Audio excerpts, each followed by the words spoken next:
નમસ્કાર દર્શક મિત્રો, હું છું એડવોકેટ સોનલ બારિયા। આપ સૌનું સ્વાગત છે મારી ચેનલ લીગલ ભવ્ય જ્ઞાનમાં। મિત્રો, આજે આપણે જાણીશું કે હયાતીમાં હક દાખલ કેવી રીતે થાય છે। હવે આ હયાતીમાં હક દાખલ એટલે શું? તો મિત્રો, જ્યારે કોઈ ખેડૂત પોતાની જમીનનો માલિક હોય અને તેમને જીવતે જીવત પોતાના દીકરા કે દીકરીના નામ એમની જમીનની અંદર ચડાવવાના હોય ત્યારે આ પ્રોસેસને કહેવાય છે કે હયાતીમાં હક દાખલ। હવે આપણે પ્રોસેસ વિશે વાત કરીશું। તો મિત્રો, જે વ્યક્તિના નામે જમીન છે તે વ્યક્તિ જે ગામમાં રહે છે તે ગામના તલાટીશ્રી પાસે તેમને જવાનું, ત્યારબાદ તેમની પાસેથી એટલે કે તલાટીશ્રી પાસેથી વારસાઈનામું અને પેઢીનામું બનાવવા પડશે। એ વારસાઈનામું પેઢીનામું લઈને તેમને એક સારા એડવોકેટ પાસે જવાનું રહેશે। એડવોકેટ પાસે જઈને તેમની પાસેથી 300નો સ્ટેમ્પ લેવાનો છે।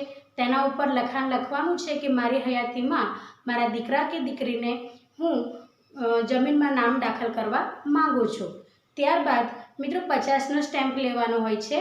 50ના સ્ટેમ્પ ઉપર તમારે એફિડેવિટ કરવાનું હોય છે। એફિડેવિટ એટલે કે સોગંદનામું કરાવવાનું હોય છે અને તે સોગંદનામું તમારે તાલુકામાં જઈને તલાટી જે હોય છે, જે મહેસૂલ વિભાગ કહેવાય છે, મહેસૂલ તલાટી, તેમને આપવાનું હોય છે અને તે મહેસૂલી તલાટી શ્રી તમને એક વારસાઈનામું બનાવી આપશે જે અલગથી હોય છે। એને કહેવાય છે વારસાઈનામું પણ કહેવાય છે।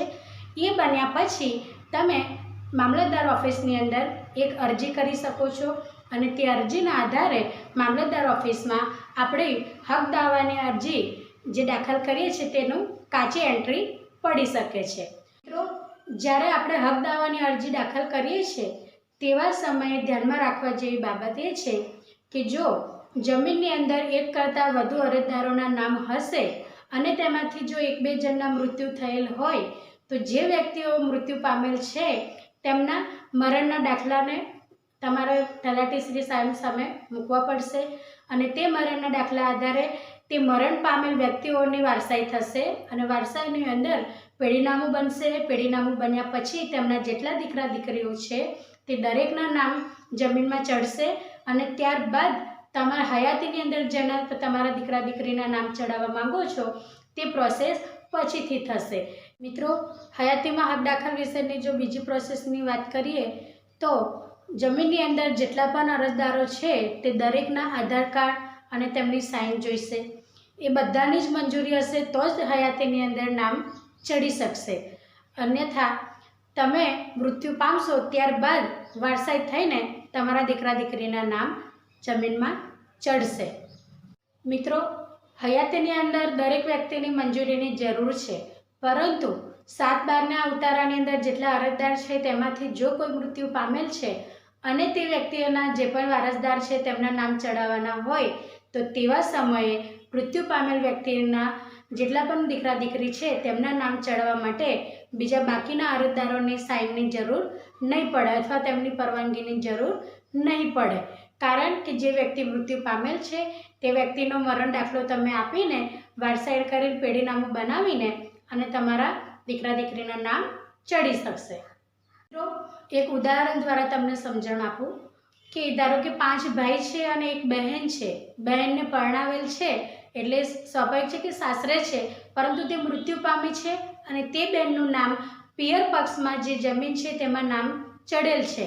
તો જે બહેન મૃત્યુ પામ્યા છે તે બહેનને મરણનો દાખલો લાવીને તેમને પેઢીનામું બનશે, વારસાઈ થશે અને તેમના દીકરા દીકરીઓના નામ આ જમીનમાં ચડશે, ભલે તે પરણેલ છે અને સાસરી પક્ષમાં છે।